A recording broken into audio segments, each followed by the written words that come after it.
today's dish is pork chop, but instead of calling it pork chop, I call it the Bock chop because Bock kena chop already.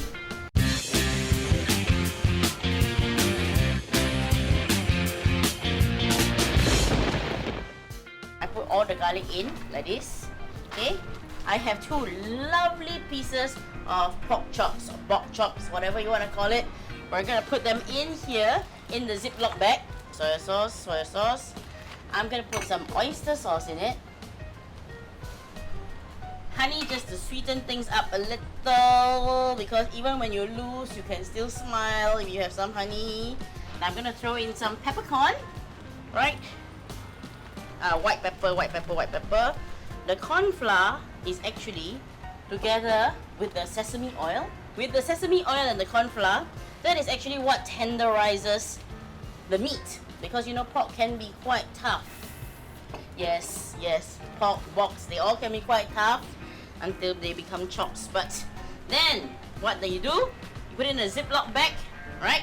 And then you lock it so it remains silent completely. Then what you do is you like that, and then you like that, and then you roll it around.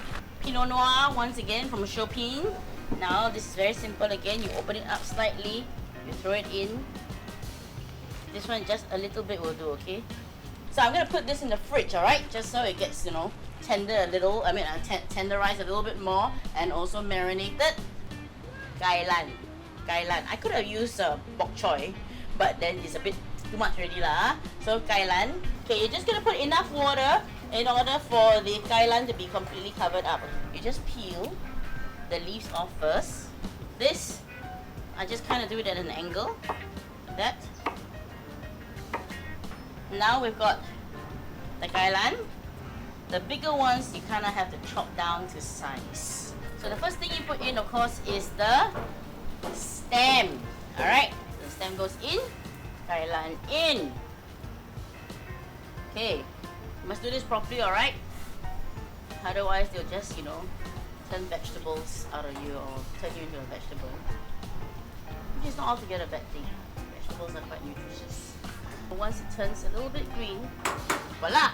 Turn it off. Just get rid of the water, and then after that, you quickly put in the cold water. Actually, it is more than just about Mr. Tan. My grandmother, my dad's mom, this was one specialty, and we used to rush to her house to eat this pork chop kailan. It's not hot enough yet. You want to talk about anything? Any particular? Who are you voting for? Anybody want to tell me? Okay, hot already. Okay, so now we put the oil. Now we do need quite a bit of oil for this. So what I normally do is I make sure that the bone goes in first. Burn. This one's not burning. Done. Now remember with pork chops, you don't really want it to cook too much, but of course you also don't want it to be undercooked. But I'm not going to reuse the oil because every day when I'm on Facebook or on Instagram, people always tell me things like, you know, reusing the oil will shorten my life, and amongst other, you know, interesting facts to do with how I should live longer. So no oil for me. A little bit of oil on this one. Lots and lots of garlic, because that's just the way I like it. So garlic goes in. Just throw in the sauce. Throw in just a little bit of one. You know what? Some honey might be good.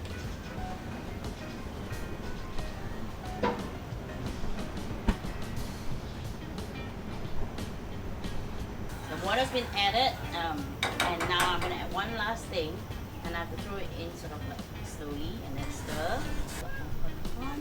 You know, when you get the right sauce together, it means you got the right team together, and you know, you have more chance when you're arguing your case as you're eating your Bock chops. Although he still got chopped, I'm really sorry. Just take a little bit, enough here. Okay, a bit too much rim on the top there, but never mind, it's a top-down approach. Okay, and you rim here on top a little bit also. Thank you, Mr. Tan. I hope you don't have to tan too much longer. And I know you are a very ching and a very young person, you know, so you will be very happy even if you have to wait. And as for the Bock, well, this is for you. Bock.